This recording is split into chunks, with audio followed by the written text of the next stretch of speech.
My name is Sandy Pope. I'm an associate professor of education at Salisbury University and the director of our Institute for Public Affairs and Civic Engagement. I've been at SU since 2013. I've been involved with PACE since 2015, and I've served as the sole director since 2020. PACE has been around since 1999, and over that time it's kind of taken different forms at different points. So as a resource center for the campus and for the community, one way to think about the work that we do is trying to get our campus and community to work more closely with one another. We talk a lot about the importance of reciprocal partnerships, meaning that people on campus, students, faculty, staff, get benefit from being part of the community and working with the community, while folks who might not otherwise be associated with our campus also receive benefits through that partnership.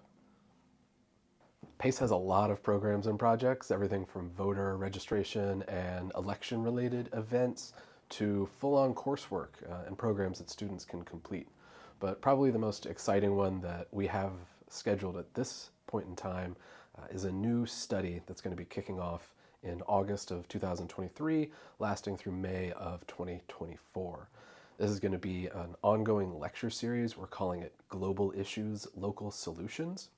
And we're going to take a look at different topics or different issues that we think are really pressing in our local community here on Maryland's Eastern Shore.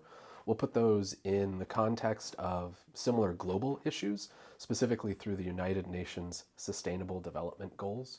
And we'll have lots of opportunities for people to engage in facilitated conversations and brainstorming about actions they might take around these issues. So we'll be starting with fair and just institutions in the fall, specifically looking at schools, at housing, and at prisons.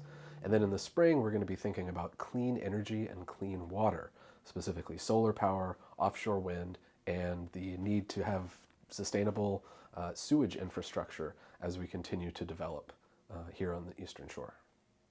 So I think there's all sorts of benefits in both in what PACE does and what people can do in partnership with PACE. Probably the most realistic one is the fact that there's not actually a distinction between campus and community. Faculty, students, and staff here at SU are also members of the Salisbury community, the Wicomico community, the Maryland community, the regional community.